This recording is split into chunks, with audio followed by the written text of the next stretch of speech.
অনুবাদকল সমাজ বিজ্ঞানৰ প্ৰেক্টিছ সেটৰ তৃতীয়টো সেট লৈ মই আপোনালোকৰ মাজত আহিছোঁ। আহক আমি আজি প্ৰশ্নকেইটা চাই লওঁ।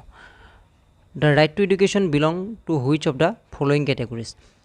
শিক্ষাৰ অধিকাৰ তলৰ কোনটো কেটেগৰীৰ পৰে? তাৰমানে আমাৰ যদি শিক্ষাৰ অধিকাৰ সকলোৱে যে শিক্ষা ল'ব পাৰে বা শিকিব পাৰে, এইটো কিহৰ ভিতৰত পৰে? এই ডিৰেক্টিভ প্ৰিন্সিপল, নিৰ্দেশাত্মক নীতি, ফাণ্ডামেণ্টেল ৰাইটছ, মৌলিক অধিকাৰ, ফাণ্ডামেণ্টেল ডিউটিজ, মৌলিক কৰ্তব্য, লিগেল ৰাইটছ, প্ৰকৃত বা আপোনাৰ লিগেল কি হ'ব? অধিকাৰ হ'ব। ঠিক আছে, আৰু ইয়াৰ ভিতৰত শুদ্ধটো হ'ব আমাৰ অপশ্যন বি, ফাণ্ডামেণ্টেল ৰাইটছ। এইটো হৈছে আমাৰ শিক্ষাৰ অধিকাৰটো হৈছে আমাৰ মৌলিক অধিকাৰ। ঠিক আছে, 2 নম্বৰ প্ৰশ্নটো লৈছোঁ।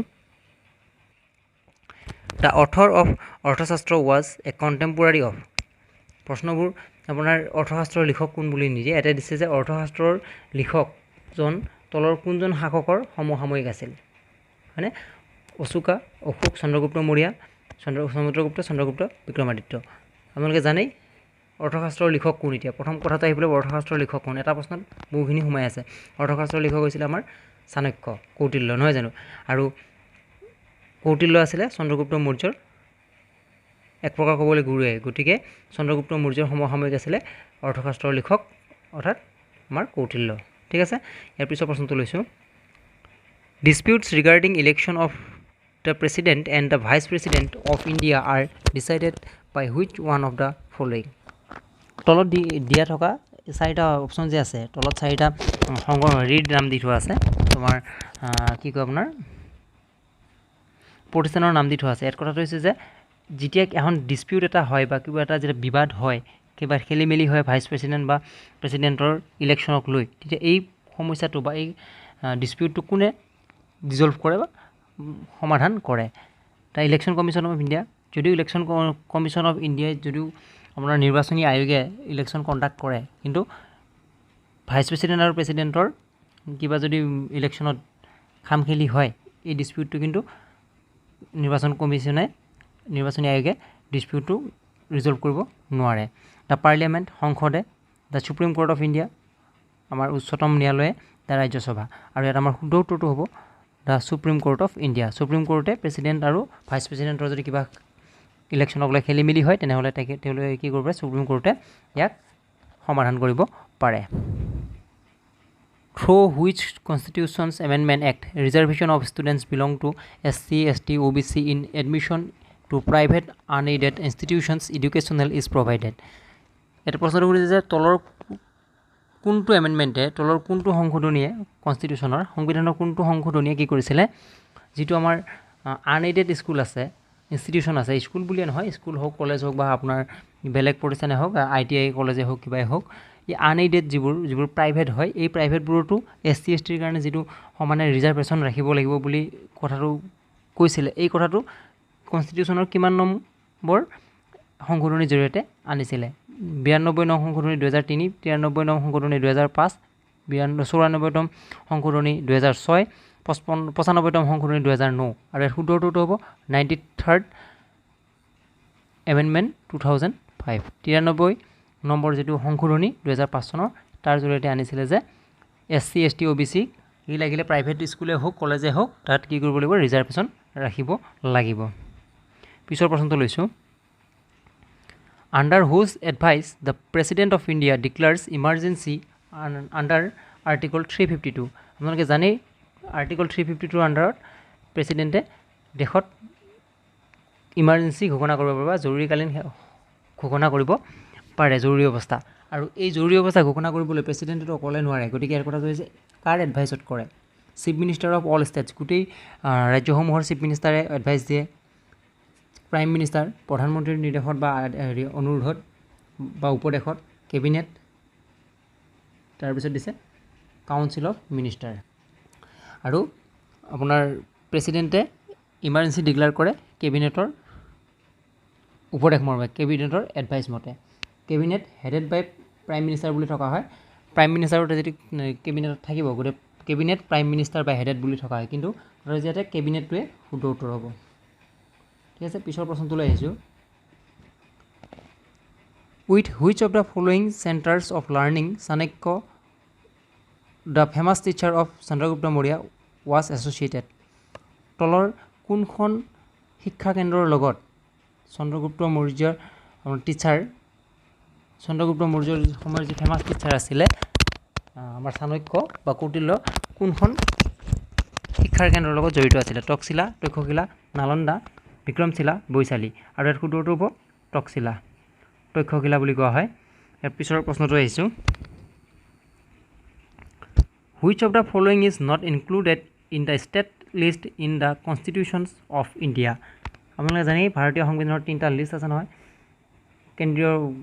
কেন্দ্ৰৰ লিষ্ট এখন ৰাজ্যিক লিষ্ট এখন আৰু এখন আছে আমাৰ উমৈহতীয়া লিষ্ট উমৈহতীয়া তালিকা ঠিক আছে কাৰণ ইয়াতে ষ্টেট লিষ্টত কোনটো নাই পুলিচৰ বিষয়ে ৰাজ্য চৰকাৰৰ ৰাজ্যিক তালিকাত আছে ল এণ্ড অৰ্ডাৰ ৰাজ্যৰ হাতত আছে প্ৰিজনৰ ৰাজ্যৰ হাতত আছে কিন্তু পাছপৰ্টৰ যিটো কথা এই পাছপৰ্টৰ কথাটো কিন্তু আপোনাৰ ডাইৰেক্ট কেন্দ্ৰীয় চৰকাৰৰ হাততহে আছে আপুনি কোনোবা এখন দেশত যাব আপুনি বেলেগ দেশত যাব পাছপৰ্ট লাগে আপোনাক সেই বস্তুটো কিন্তু কেন্দ্ৰীয় চৰকাৰেহে নিৰূপণ কৰিব আপোনাক যাব দিয়ে বা নিদিয়ে ঠিক আছে ইয়াৰ পিছৰ প্ৰশ্নটো লৈছোঁ Henry Vivian Derozio started Young Bengal movement with the inspiration of which revolutionary ideas Vivian ডেৰেজিঅ'য়ে যিটো বেংগলত য়ং বেংগল মুভমেণ্ট আৰম্ভ কৰিছিলে এই তেখেতে ইনস্পিৰেশ্যনটো ক'ৰ পৰা পাইছিলে কাৰ ইনস্পিৰেশ্যনত তেখেতে য়ং বেংগল মুভমেণ্ট আৰম্ভ কৰিছিলে ইণ্ডাষ্ট্ৰিয়েল ৰিভলিউশ্যন যিটো ঔদ্যোগিক বা শিল্প বিপ্লৱ হৈছিলে তাৰপিছত আপোনাৰ ফ্ৰেঞ্চ ৰিভলিউশ্যন ফৰাচী বিপ্লৱ American revolution American Biplab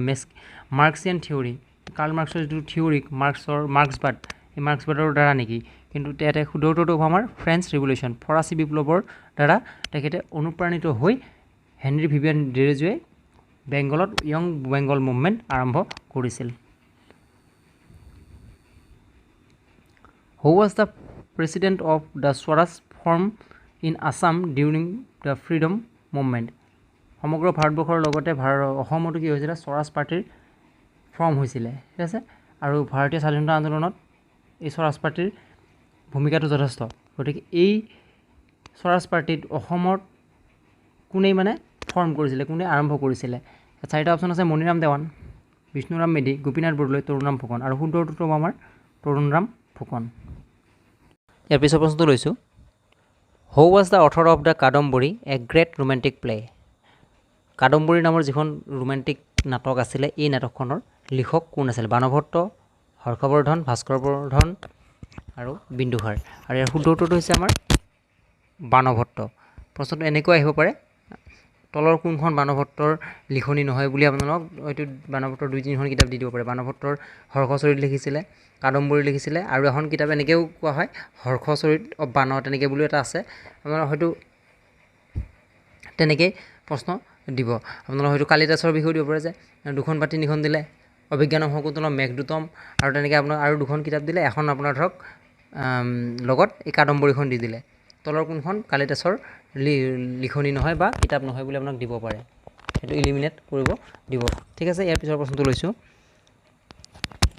the first session of the Indian national Congress was presided over by আপোনালোকে জানেই ইণ্ডিয়ান নেশ্যনেল কংগ্ৰেছৰ প্ৰথম অধিৱেশন ক'ত বহিছিল কেতিয়া হৈছিলে ইয়াত সুধিছে যে প্ৰথম সভাপতি কোনে আছিল সভাপতিত্ব কোনে আগবঢ়াইছিল প্ৰথম আৰু শুদ্ধটো হৈছে WC বেনাৰ্জী মই বাইকেইটা কৈ থকা নাই WC বেনাৰ্জীয়ে প্ৰথম সভাপতিত্ব আগবঢ়াইছিলে ইয়াৰ পিছৰ প্ৰশ্নটো the hot dry dusty local wind of the Sahara desert is known as ঠিক আছে ছাহাৰা মৰুভূমিত যি আপোনাৰ গৰম শুকান আৰু ধূলিময় লোকেল বতাহ বোলে সেই বতাহটোক কি বুলি কোৱা হয় মিষ্ট্ৰাল চিনুক হাৰমাটন চিৰক্কু আৰু ইয়াৰ শুদ্ধটো হৈছে চিৰক্কু পিছৰ প্ৰশ্নটো লৈছোঁ the constituent assembly was set up according to the proposal of যিটো আমাৰ সংবিধানৰ যিটো আমাৰ বৈঠক বহিছিলে বা সংবিধানখন যে আমাক লাগে সংবিধান প্ৰণয়নৰ প্ৰথম কমিটিখন বহাৰ আঁৰত কি আছিলে কোনখন প্লেনৰ পিছত কোনটো প্লেনে তাৰমানে এইটোক ছাজেষ্ট কৰিছিলে প্ৰপ'জেল কোনটো ইয়াত চাৰিটা প্লেন দি থোৱা আছে Mountbatten plan Wavell plan Cripps mission plan cabinet plan এই চাৰিটা প্লেনৰ ভিতৰত কোনটো প্লেনৰ প্ৰস্তাৱ মতে আমাৰ কনষ্টিটিউৱেণ্ট এছেম্বলিখন ফাৰ্ষ্ট বহিছিলে আৰু ইয়াৰ শুদ্ধটো হ'ব আমাৰ ক্ৰিপছ মিছন প্লেনৰ আপোনাৰ 1946 চনৰ 16 মে'ত ক্ৰিপছ মিছন প্লেনে এইটো প্ৰপ'জেল আগবঢ়াইছিলে আৰু এই প্ৰপ'জেল মতে 9 ডিচেম্বৰত 1946 চনত আপোনাৰ কি হৈছিলে প্ৰথমখন আমাৰ কনষ্টিটিউশ্যন এছেম্বলিৰ প্ৰথমখন বৈঠক বহিছিলে সংবিধান প্ৰণয়ন সভাৰ প্ৰথমখন বৈঠক বহিছিলে 9 ডিচেম্বৰ 1946 চনত ঠিক আছে ইয়াৰ পিছৰ প্ৰশ্নটো লৈছোঁ শদিয়াখোৱা গোহাঁই ৱাজে শদিয়াখোৱা গোহাঁই আপোনালোকে পদবীটোৰ নাম শুনিছে বৰপাত্ৰ গোহাঁই শদিয়াখোৱা গোহাঁই হাজাৰৰ জন সৈনিকৰ হাজাৰ হাজৰিকা সজনৰ ওপৰত শইকীয়া তেনেকৈ ধৰণে আহোমৰ দিনত বিভিন্ন ধৰণৰ পদবী আছিলে আৰু এই পদবীসমূহ তেওঁলোকে কি কৰিছিলে কোনোবা এঠাইত এখন ৰাজ্য জিকিলে বা এখন ঠাইত জিকিলে সেই ঠাইখন চোৱা চিতা কৰিবৰ বাবে তেওঁলোকৰ ৰাজধানীৰ পৰা অলপ অসুবিধা হৈ গ'লে তাতে এজন কি কৰা হয় এখন আকৌ নতুনকৈ এটা পদবীৰ সৃষ্টি কৰে তাতে তেওঁলোকক সেইখিনি ঠাই চোৱা চিতা কৰাৰ কাৰণে থৈ আহে ঠিক তেনেকৈ শদিয়াখোৱা গোহাঁইও এটা পদৰ সৃষ্টি কৰিছিল আৰু শদিয়াখোৱা গোহাঁই কি আছিল জমিনদাৰ king frontier officer naval commander জমিনদাৰ আছিল নে ৰজা আছিল নে আপোনাৰ সীমান্ত বিষয়া আছিল নে নেভেল কমাণ্ডাৰ অৰ্থাৎ নৌ বিষয়া আছিলে আৰু ইয়াত শুদ্ধটো হ'ব কিন্তু নৌ বিষয়া নেভেল কমাণ্ডাৰ ঠিক আছে ইয়াৰ পিছৰ প্ৰশ্নটো লৈছোঁ ডিউৰিং ফ্ৰীডম ষ্ট্ৰাগল দ্য মৃত্যু বাহিনী ৱাজ ফৰ্ম বাই ফ্ৰীডম ষ্ট্ৰাগলৰ সময়ত অসমত মৃত্যু বাহিনী নামৰ এটা সংগঠন গঢ় লৈ উঠিছিল আৰু এই সংগঠনটোৰ গুৰি কোনে ধৰিছিল চন্দ্ৰপ্ৰভা শইকীয়ানী পুষ্পলতা দাস ৰাণী গাইডেনিলিউ আৰু কনকলতা বৰুৱা আৰু শুদ্ধ উত্তৰটো হৈছে পুষ্পলতা দাস পুষ্পলতা দাসৰ নেতৃত্বত মৃত্যু বাহিনী গঠন হৈছিলে which among the following names is not associated with the theosophical society তলৰ কোনজন ব্যক্তিৰ নাম থিঅ'চফিকেল ছ'চাইটিৰ লগত জড়িত নহয় কৰ্নেল অকলট মেডাম ব্লাভাটস্কাই আৰু এনি বেচাণ্ট বাল গংগাধৰ তিলক আৰু ইয়াত শুদ্ধটো হ'ব বাল গংগাধৰ তিলক থিঅ'চফিকেল ছ'চাইটিৰ লগত জড়িত নাছিল পিছৰ প্ৰশ্নটো হ'ল what was Koch coins known as Koch কইন্সসমূহক কি নামেৰে জনা গৈছিল কোচ কইন্স নাৰায়ণী কইন্স জিতাল টংকা ঠিক আছে ইয়াত চাৰিটা অপশ্যন আছে যিটো কোচ ৰজাসকলে জাৰি কৰা মুদ্ৰাসমূহক কি মুদ্ৰা হিচাপে জনা গৈছিল মষ্ট ইম্পৰ্টেণ্ট কুৱেশ্যনছ কোচ কইন্স বুলি কোনো কইন্স তেনেকৈ নাছিলে নাৰায়ণী কইন্স বুলি এটা অপশ্যন আছে জিতাল আৰু টংকা হৈছে আপোনালোকৰ মধ্য যুগৰ ভাৰততহে আপুনি জিতাল আৰু টংকাৰ বিষয়ে পাব গতিকে যিটো আমাৰ কোচ সাম্ৰাজ্য আমাৰ আছিলে কামৰূপ ৰাজ্যত নহয় জানো গতিকে আমাৰ এইখিনিত গতিকে কোচ সাম্ৰাজ্যখন নৰনাৰায়ণ বা চিলাৰায় গতিকে মধ্যযুগৰ ভাৰতৰ কথাটো ইয়াত ঠিক আহি নপৰে গতিকে জিতাল আৰু টংকা হৈছে মধ্যযুগৰ ভাৰতবৰ্ষৰ মুদ্ৰা গতিকে সামগ্ৰিক ভাৰতবৰ্ষৰ কথা কৈছোঁ মই গতিকে ইয়াত শুদ্ধ উত্তৰটো আমাৰ নাৰায়ণী কইন্স ইয়াক নাৰায়ণী মুদ্ৰা বুলি জনা গৈছিল ইয়াৰ পিছৰ প্ৰশ্নটো লৈছোঁ what is the maximum permissible time gap between two session of the parliament maximum মানে সৰ্বাধিক কিমান সময়লৈকে দুখন ছেশ্যনৰ মাজত দুখন অধিৱেশনৰ মাজত পাৰ্লিয়ামেণ্টৰ টাইম গেপ এটা পাৰ্মিছেবল তাৰমানে আপোনাৰ মানি ল'ব পৰা বা পাৰ্মিশ্যন দিব পৰা যিটো আমাৰ সংসদৰ বৈঠক বহে এই সংসদৰ বৈঠকৰ দুখন বৈঠকৰ মাজৰ মেক্সিমাম গেপ কিমান হ'ব পাৰে পাৰিলে কমেই হ'ব লাগে কিন্তু মেক্সিমাম তাতকৈ বেছি হৈ যাব নোৱাৰে তাৰ ভিতৰত বহিবই লাগিব আৰু 3 মাহ 6 মাহ 9 মাহ 12 মাহ মেক্সিমাম 6 মাহলৈ নবহাকৈ থাকিব পাৰে কিন্তু তাৰ 7 নম্বৰ মাহলৈ যাব নোৱাৰিব তাৰ ভিতৰতে দ্বিতীয়খন বৈঠক বহিব লাগিবই ইয়াৰ পিছৰ প্ৰশ্নটো লৈছোঁ the most essential features of the parliamentary form of government is the চাৰিটা অপশ্যন আছে আৰু পাৰ্লিয়ামেণ্টাৰী গভৰ্ণমেণ্ট যিটো আমাৰ সংসদীয় চৰকাৰৰ যিটো ফিচাৰ্ছ বা বৈশিষ্ট্য এই বৈশিষ্ট্যটো কোনটো বেছি গুৰুত্বপূৰ্ণ বৈশিষ্ট্য ছভাৰনিটি অফ দ্য পাৰ্লিয়ামেণ্ট মানে সংসদৰ সাৰ্বভৌমত্ব ৰিটেন কনষ্টিটিউশ্যন লিখিত সংবিধান accountability of the executive to the legislative তাৰমানে এক্সিকিউটিভসকলৰ লেজিছলেটৰলৈকে বা বিধানমণ্ডললৈকে কি হ'ব লাগিব তেওঁলোক দায়বদ্ধ থাকিব ইণ্ডিপেণ্ডেণ্ট জুডিচিয়াৰী এখন কি থাকিব ইণ্ডিপেণ্ডেণ্ট নিৰপেক্ষ এখন বা স্বাধীন চিতিয়া কি থাকিব থাকিব জুডিচিয়াৰী ঠিক আছে স্বাধীন চিতিয়া জুডিচিয়াৰী থাকিব ইয়াতে আটাইতকৈ বেছি ইম্পৰ্টেণ্ট বস্তুটো হৈছে আপোনাৰ ছভাৰনিটি অফ পাৰ্লিয়ামেণ্টৰ কি লাগিব ছভাৰনিটি বা সাৰ্বভৌমত্বটো লাগিব ঠিক আছে ৰিটেন কনষ্টিটিউশ্যন নহ'লেও সংসদীয় গণতন্ত্ৰ এখন চলিব পাৰিব ঠিক আছে যি কি নহওক ইয়াৰ পিছৰ প্ৰশ্নটো লৈছোঁ what was the last capital of আহোমসকলৰ শেষৰখন ৰাজধানী ক'ত আছিল আপুনি জানেই বিভিন্ন ঠাইত বিভিন্ন সময়ত বিভিন্ন ৰজাই ৰাজধানী স্থাপন কৰিছিল নহয় জানো বকতাত ধৰক আপোনাৰ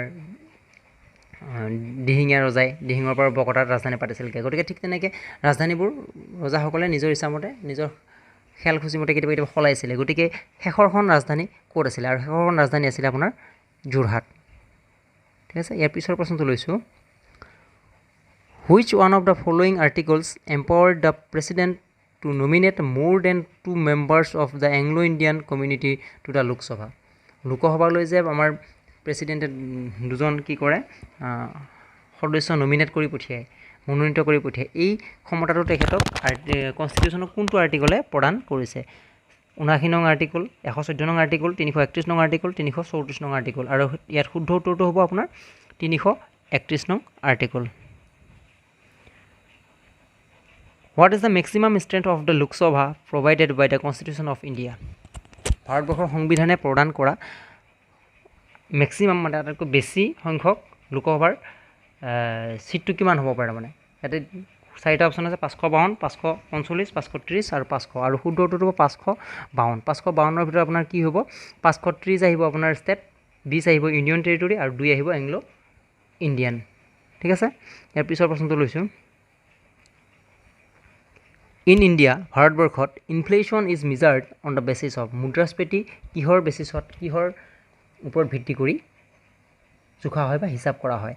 consumer price index, CPI, wholesale price index, WPI, human development index, HDI আৰু মাৰ্কেট ফ'ৰ্চেছ।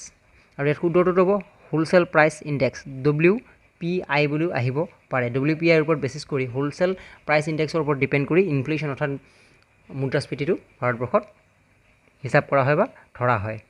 ইয়াৰ পিছৰ প্ৰশ্নটো হৈছে Panchayati Raj was first introduced in India in October 1959 in which one of the following states? তলৰ কোনখন ৰাজ্যত 1959 চনত অক্টোবৰ মাহত পোনপ্ৰথমবাৰৰ বাবে পঞ্চায়তী ৰাজ ভাৰতবৰ্ষত প্ৰৱৰ্তন কৰা হৈছিল? ৰাজস্থান, তামিলনাডু, কেৰেলা, কৰ্ণাটকা। এই দুটা প্ৰশ্ন সোমাই আছে একেলগে। আপোনালোকক হয়তো প্ৰশ্নটো এনেকুৱা হৈ পৰে যে কিমান চনত পঞ্চায়তী ৰাজ ব্যৱস্থা ভাৰতবৰ্ষত আৰম্ভ হৈছিল? অক্টোবৰ 1959 সোমাই গ'ল লগে লগে। আৰু এনেকৈ ধৰণেও দিব পাৰে যে ইমান চনত 1959 চনত অক্টোবৰ মাহত পঞ্চায়তী ৰাজ আৰম্ভ হৈছিল ভাৰতবৰ্ষত, কিন্তু প্ৰথম ক'ত আৰম্ভ হৈছিলে? ৰাজস্থান, তামিলনাডু, কেৰেলা, কৰ্ণাটক। আৰু শুদ্ধটো হৈছে ৰাজস্থান। পিছৰ প্ৰশ্নটো লৈছোঁ। The first 5-year plan was launch in India in 1946, 1950, 1951, 1956। পঞ্চবাৰ্ষিক পৰিকল্পনা যিটো ভাৰত চৰকাৰে গ্ৰহণ কৰিছিলে, পঞ্চবাৰ্ষিক পৰিকল্পনা কিমান চনৰ পৰা আৰম্ভ হৈছিলে? মানে জানে পঞ্চবাৰ্ষিক পৰিকল্পনা। আৰু ইয়াত শুদ্ধটো হ'ব 1951, 1951 চনৰ পৰা আমাৰ ভাৰতবৰ্ষত পঞ্চবাৰ্ষিক পৰিকল্পনা আৰম্ভ কৰিছিলে। হু was the Ahom king during battle of Saraighat?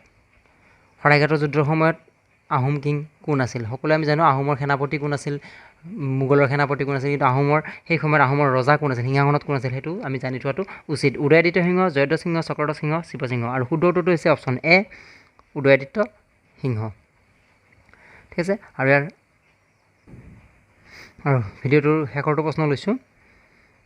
ভিডিঅ'টোৰ শেষৰটো প্ৰশ্ন হৈছে with home is Junagadh rock inscription associated? তলৰ কোনজন ব্যক্তিৰ লগত জুনাগড় ৰক ইনস্ক্ৰিপশ্যন জড়িত হৈ আছে? A Rudradaman, B Bimbisara, C Chandragupta second, D Gautamiputra Satakarni. আৰু ইয়াৰ শুদ্ধ উত্তৰটো হ'ব আমাৰ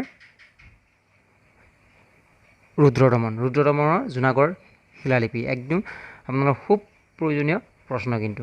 ঠিক আছে, বন্ধুবান্ধৱসকলে ভিডিঅ'টো ইমানেই আছিল। আশা কৰোঁ ভিডিঅ'টো আপোনালোক কিছু পৰিমাণলৈ সহায় কৰিব। পৰৱৰ্তী ভিডিঅ'ত লগ পোৱাৰ আশাৰে ধন্যবাদ। জয় অসম।